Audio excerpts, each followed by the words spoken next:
जय मां आदिशक्ति। आशा करते हैं सभी भक्त और साधक भक्ति भाव से इस चर्चा में अंत तक बने रहेंगे।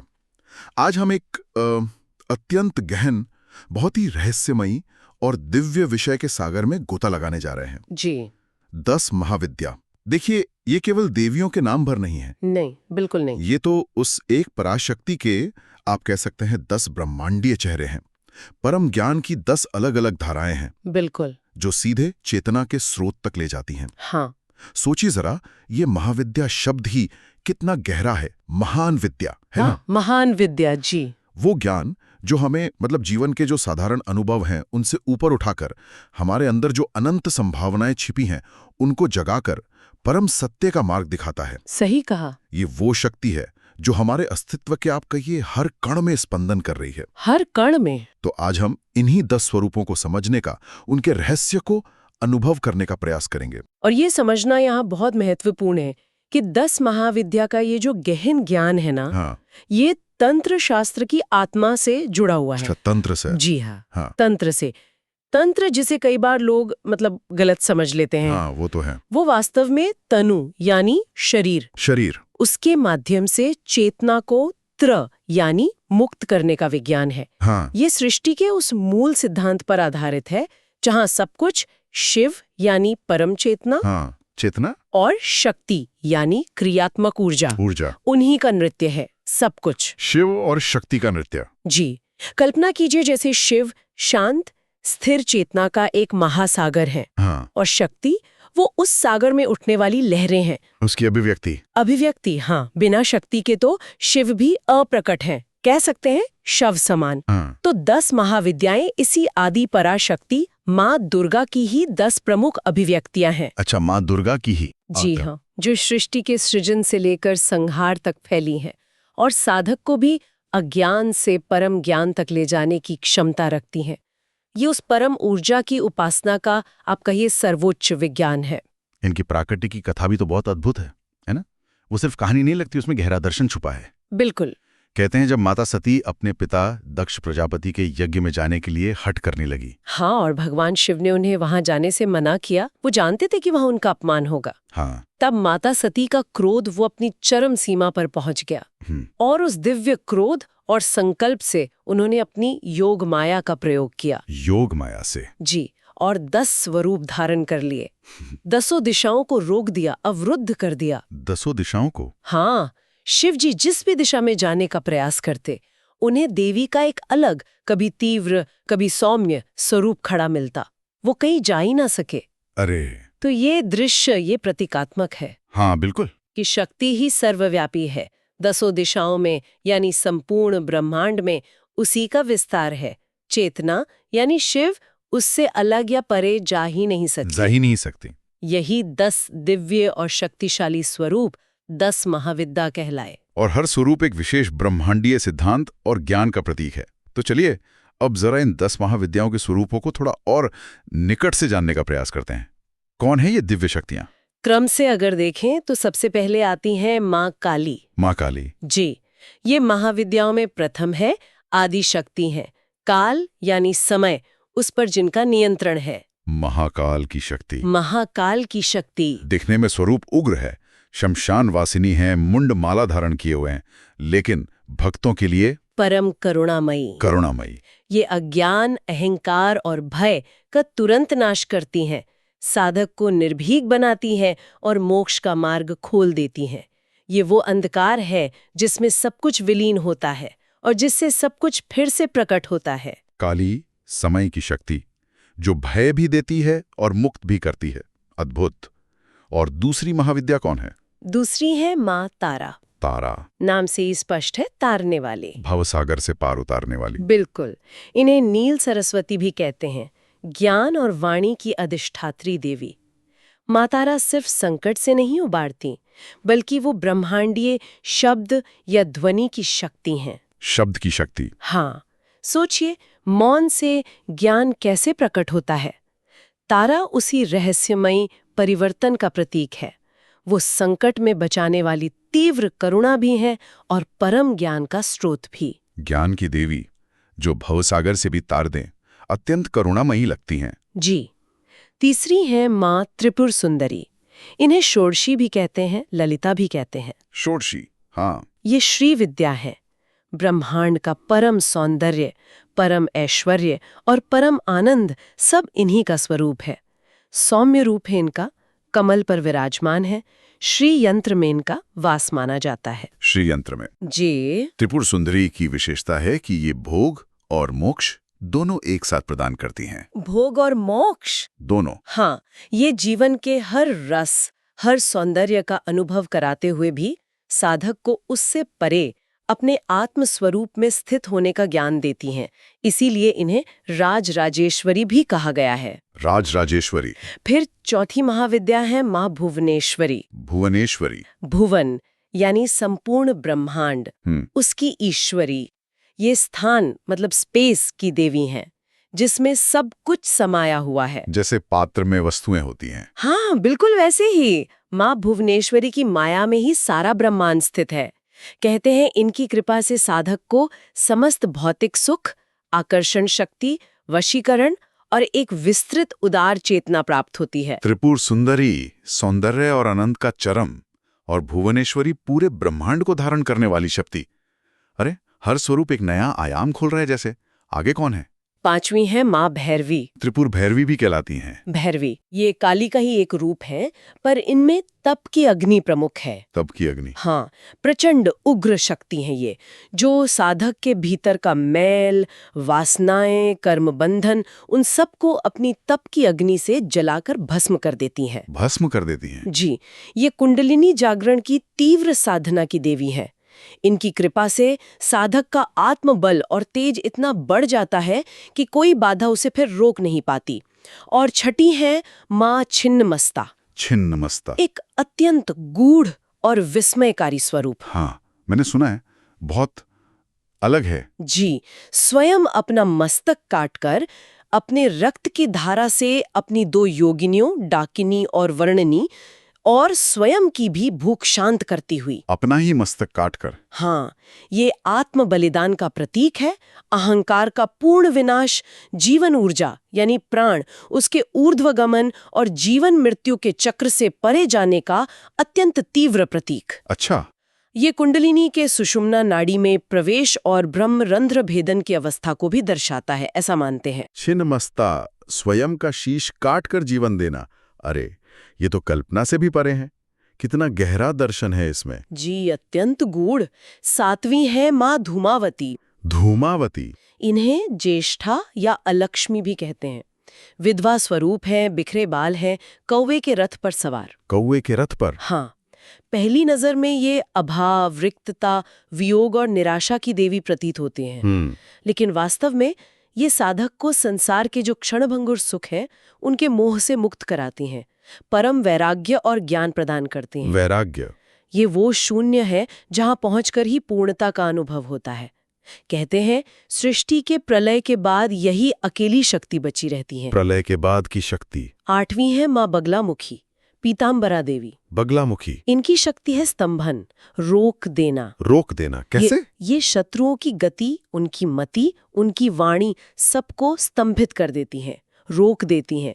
कहते हैं वाद विवाद कोर्ट कचहरी में विजय दिलाती हैं। अच्छा। लेकिन इसका गहरा अर्थ है साधक का जो चंचल मन है, इंद्रियों की जो वृत्तियां हैं, उनको रोककर उन्हें अंदर की ओर मोड़ देना, अंतर्मुखी कर देना, ताकि सत्य का साक्षात्कार हो सके। बिल्कुल, जिससे सत्य का साक्षात्कार हो सके। धूमावती शून्य की शक्ति और बगलामुखी स्तंभन की देवी, हर रूप जीवन की किसी न किसी गुत्थी को सुलझाता हुआ सा लग रहा है। जी हाँ। नौवीं है माँ मातंगी। मातंगी। इन्हें उच्छिष्ट चंडालिनी या राजमातंगी भी कहते हैं। ये ज्ञान, कला, संगीत और तंत्र के जो गूढ़ रहस्य हैं उनकी देवी है। उच्छिष्ट, इसका क्या अर्थ है यहाँ? उच्छिष्ट का यहाँ अर्थ है कि ज्ञान किसी सामाजिक नियम या पवित्रता के बंधन से परे है।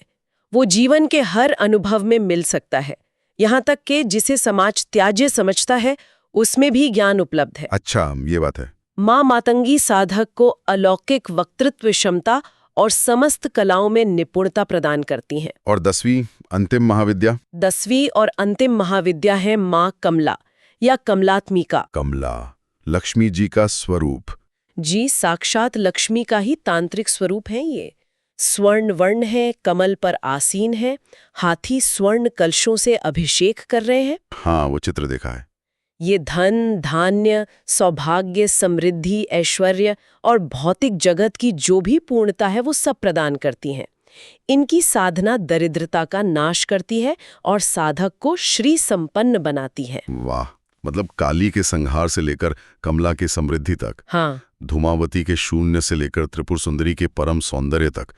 ये तो जैसे चेतना और सृष्टि का पूरा पूरा वर्णक्रम है, स्पेक्ट्रम है। बिल्कुल सही कहा आपने, पूरा स्पेक्ट्रम। हर स्वरूप अद्भुत, हर स्वरूप अपने आप में पूर्ण। ऐसा लगता है जीवन का कोई पहलू इनसे अछूता ही नहीं है। बिल्कुल। और इन अद्भुत स्वरूपों की शक्तियों को अपने जीवन में उतारने का, उनसे एकाकार होने का मार्ग ही महाविद्या साधना कहलाता है। साधना। लेकिन इससे पहले कि हम उस मार्ग की जटिलताओं में जाएं, एक बहुत महत्वपूर्ण बात हर साधक और भक्त को अपने हृदय में अंकित कर लेनी चाहिए। जरूर बताइए, क्या है वो? देखिए, जो जोर देते हुए, महाविद्या साधना सामान्य पूजा पाठ या भक्ति मार्ग जैसी नहीं है, उससे भिन्न है। यह एक अत्यंत शक्तिशाली, तीव्र और सच कहूं तो कभी-कभी खतरनाक भी हो सकने वाला मार्ग है। खतरनाक भी? हाँ, तंत्र ग्रंथों में और सिद्ध गुरुओं ने बार-बार चेतावनी दी है, इन शक्तियों का आह्वान सिर्फ और सिर्फ एक योग्य, अनुभवी और सिद्ध गुरु के प्रत्यक्ष मार्गदर्शन में ही करना चाहिए। अच्छा, गुरु का मार्गदर्शन अनिवार्य है? अनिवार्य है। उनकी देखरेख और उनसे प्राप्त दीक्षा के बिना कदापि नहीं करना चाहिए। बिना गुरु कृपा और सही विधि के यह साधना लाभ की जगह विनाशकारी सिद्ध हो सकती है। साधक का मानसिक संतुलन, शारीरिक संतुलन बिगड़ सकता है। हाँ, ये चेतावनी तो अत्यंत महत्वपूर्ण है। ये कोई खेल नहीं है, कोई कौतुक या प्रयोग का विषय बिल्कुल नहीं है। ये तो अग्नि से खेलने जैसा है, बिना जाने। बिल्कुल, अग्नि से खेलने जैसा। गुरु ही जानते हैं कि साधक की पात्रता क्या है ना? उसके लिए कौन सी महाविद्या सही रहेगी और साधना की सही विधि क्या होगी। गुरु कृपा के बिना तो इस पथ पर एक कदम भी बढ़ाना सुरक्षित नहीं। सत्य वचन। गुरु ही वो प्रकाश स्तंभ है जो इस गहरे सागर में साधक की नाव को दिशा दिखाते हैं। उन्हीं के मार्गदर्शन में साधना के कुछ चरण होते हैं। इनका क्रम, इनका स्वरूप, वो सब गुरु ही तय करते हैं। क्या है वो चरण, संक्षेप में? देखिए, सबसे पहला और सबसे महत्वपूर्ण चरण है दीक्षा। दीक्षा? जी, इसमें गुरु अपनी शक्तिपात द्वारा साधक के भीतर मंत्र चेतना को जागृत करते हैं और उसे उस विशिष्ट महाविद्या का गोपनीय मंत्र प्रदान करते हैं। ये गुरु और शिष्य के बीच एक अत्यंत पवित्र और शक्तिशाली संबंध की शुरुआत है। दूसरा है नियम और शुद्धि। साधना काल में साधक को कठोर अनुशासन का पालन करना होता है। इसमें ब्रह्मचर्य आता है, खान पान के नियम होते हैं जो गुरु बताते हैं, सात्विक या तांत्रिक भोजन, स्थान की शुद्धि होती है और सबसे जरूरी मन, वचन और कर्म की पवित्रता बनाए रखना। बहुत अनुशासन चाहिए। जी हाँ। तीसरा है मंत्र जाप। गुरु जो मंत्र देते हैं उसका प्रतिदिन निश्चित समय पर निश्चित संख्या में जाप करना होता है। ये संख्या कई बार 1.25 लाख या करोड़ों तक भी हो सकती है। करोड़ों तक? जी। इसके लिए विशेष आसन, माला और दिशा का प्रयोग भी होता है। और चौथा है यंत्र और पूजा। हर महाविद्या का एक विशिष्ट ज्यामितीय आकृति वाला यंत्र होता है। यंत्र? हाँ, उसे देवी का सूक्ष्म या ऊर्जा शरीर माना जाता है। तो मंत्र जाप के साथ साथ उस यंत्र की प्राण प्रतिष्ठा करके विशेष विधि से पूजा अर्चना भी की जाती है। ये तो पूर्ण समर्पण और कठोर अनुशासन की मांग करता है। अच्छा, क्या आप कुछ विशेष साधनाओं के बारे में थोड़ा और बता सकती हैं? जैसे माँ काली या माँ भैरवी की साधना, जिनका नाम सुनते ही एक तीव्र ऊर्जा सी महसूस होती है। ये कैसी होती हैं? माँ काली, जैसा हमने पहले कहा, वो आद्या शक्ति हैं, तंत्र की मूल देवी। हाँ। इनकी साधना प्राय उग्र मानी जाती है। ये साधक के अहंकार को बड़ी निर्ममता से कुचल देती है। कई साधक इसे शमशान में करते हैं, मध्य रात्रि में या किसी बिल्कुल निर्जन स्थान पर। शमशान में? जी। ये साधना साधक को मृत्यु के भय से मुक्त कर सकती है, समय के बंधन से छुड़ाकर तुरंत आत्म साक्षात्कार की ओर ले जा सकती है। ये उन निडर साधकों के लिए है जो सत्य को उसके परम रूप में, चाहे वो कभी-कभी भयावह लगे, स्वीकार करने को तैयार हैं।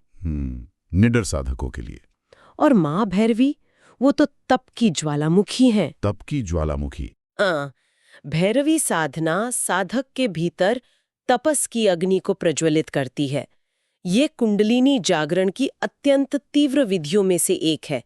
साधक का तप, उसका संकल्प, उसकी ऊर्जा, ये साधना उसे ऐसी अग्नि में बदल देती है जो उसके जन्मों जन्मों के कर्म, वासनाएं, बंधन सबको जलाकर राख कर देती है। सब जलाकर राख। जी, कहते हैं सिद्ध भैरवी साधक का तेज सूर्य के समान हो जाता है। ये साधनाएं तो साधक के भीतर मतलब आमूलचूल परिवर्तन ला देती होंगी, उसे पूरी तरह रूपांतरित कर देती होंगी। बिल्कुल। लेकिन क्या तंत्र मार्ग केवल वैराग्य या ऐसी उग्र साधनाओं तक ही सीमित है? अगर किसी भक्त की इच्छा भौतिक जीवन में सुख, समृद्धि, सफलता पाने की हो, तो क्या उसके लिए भी महाविद्याओं में कोई मार्ग है? अवश्य है। तंत्र की यही तो खूबी है, यही विशेषता है। ये जीवन के किसी भी पहलू को नकारता नहीं है। अच्छा। ये भोग और मोक्ष दोनों का संतुलन साधने वाला मार्ग दिखाता है। भौतिक संसार में सफलता, सुख, समृद्धि, ऐश्वर्य की पराकाष्ठा पाने के लिए तंत्र शास्त्र विशेष रूप से मां कमला यानी कमलात्मिका की साधना का निर्देश देता है। मां कमला की साधना। जी, मां कमला, जैसा हमने जाना, 10 महाविद्याओं में अंतिम है। वो भौतिक जगत की अधिष्ठात्री देवी है, साक्षात लक्ष्मी का ही तांत्रिक स्वरूप। हाँ। मान्यता है कि उनकी साधना से साधक के जीवन से दरिद्रता का नाश होता है और धन, धान्य, स्वर्ण, भूमि, वाहन, मान सम्मान मतलब समस्त प्रकार के ऐश्वर्य और सौभाग्य की वर्षा होती है। वे साधक को श्रीयुक्त बनाती हैं, हर प्रकार से संपन्न। हर प्रकार से संपन्न। इसके अलावा जैसा हमने पहले भी बात की, मां त्रिपुर सुंदरी यानी शिव विद्या की साधना भी साधक को भोग मतलब सांसारिक ऐश्वर्य और मोक्ष यानी आध्यात्मिक मुक्ति दोनों एक साथ प्रदान करने में सक्षम है। श्री विद्या भी। जी, वे तो राज राजेश्वरी हैं, राजाओं को भी बनाने वाली।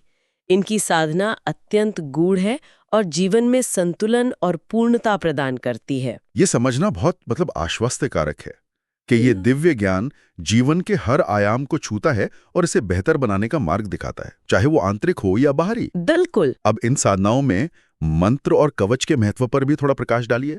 इनका इतना जिक्र क्यों होता है तंत्र में? तंत्र साधना में मंत्र को केवल अक्षरों का समूह नहीं मानते। नहीं, उसे देवता का साक्षात ध्वनि स्वरूप मानते हैं। उनका ऊर्जा पिंड, विशेषकर जो बीज मंत्र होते हैं ना, बीज मंत्र, हाँ, वो शक्ति के गाढ़े संकेंद्रित रूप होते हैं।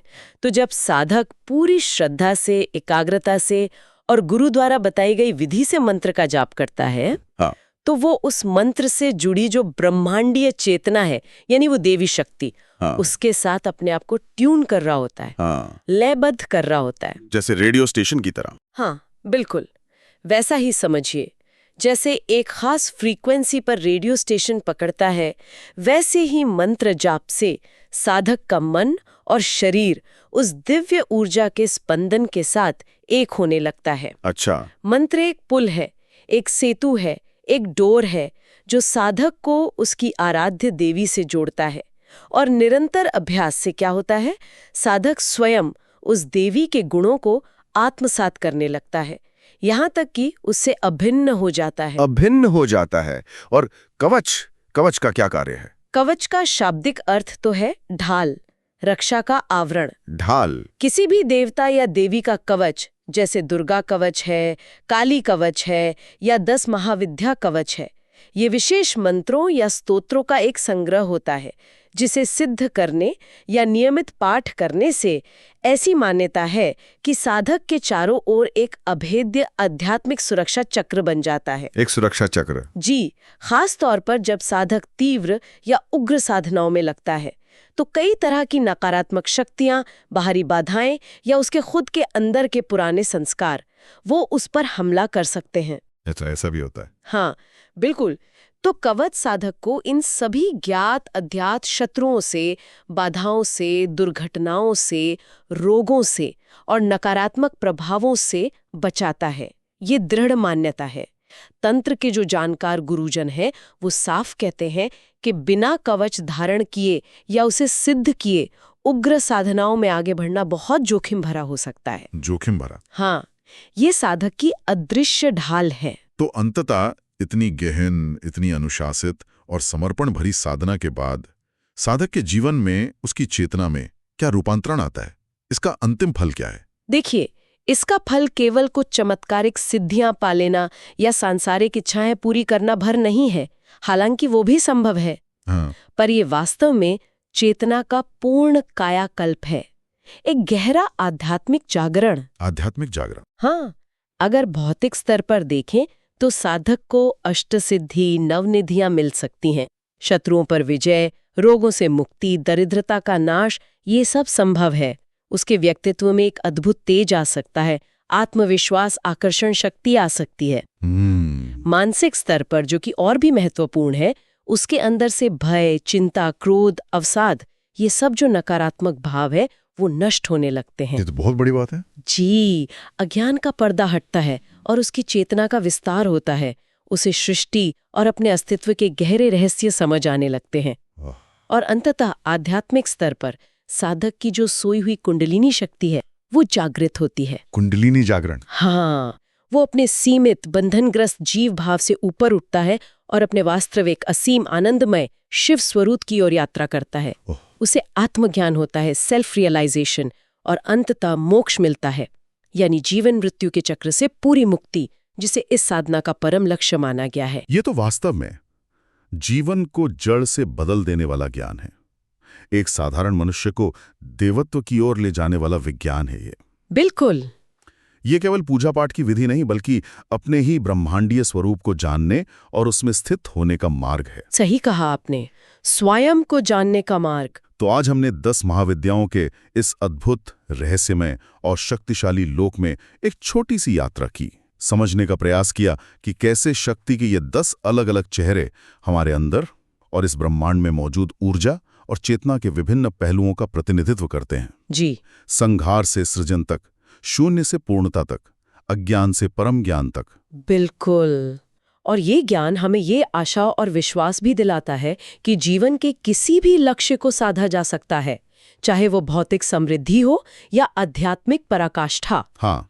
इस दिव्य शक्ति की उपासना और तंत्र साधना के द्वारा ये संभव है, परंतु और इस बात को जितनी बार दोहराया जाए कम है। हाँ, ये जरूरी है। ये सब केवल और केवल एक योग्य, सिद्ध और प्रामाणिक गुरु के शरणागत होकर उनके प्रत्यक्ष मार्गदर्शन में ही संभव है, और सुरक्षित भी है। सुरक्षित है। हाँ। ये शक्ति की उपासना का विज्ञान है, जिसे अत्यंत श्रद्धा, विवेक और बहुत सावधानी से ही ग्रहण करना चाहिए। ये गहन चर्चा एक प्रश्न हमारे मन में छोड़ जाती है, सभी साधकों और भक्तों के लिए सोचने हेतु। स्वयं से पूछिए, अपने भीतर झांकिए, आपके अपने जीवन में, आपकी अपनी आंतरिक प्रकृति में माँ भगवती का कौन सा स्वरूप, कौन सी महाविद्या सबसे अधिक गूंजती ही महसूस होती है? क्या वो ज्ञान और वाणी है, जैसे तारा, मातंगी, या सौंदर्य, प्रेम और ऐश्वर्य है, जैसे त्रिपुर सुंदरी, कमला? क्या आप सुरक्षा, निर्भीकता और शत्रुओं पर विजय की ओर खिंचते हैं, जैसे काली, बगलामुखी? या फिर आपको वैराग्य, शून्यता और परम मुक्ति का आकर्षण ज्यादा लगता है, जैसे धूमावती, छिन्नमस्ता, भैरवी? चेतना के इस विराट विस्तार में आप स्वयं को कहाँ पाते हैं? इस पर मनन अवश्य कीजिएगा, भक्तिमय और आशीर्वादात्मक स्वर में। इसी प्रकार के अन्य दिव्य विषयों पर चर्चा के लिए वीडियो को लाइक करें, चैनल को सब्सक्राइब करें और कमेंट बॉक्स में जय मां आदिशक्ति लिखें। माता आप सभी का कल्याण करें। ओम शक्ति।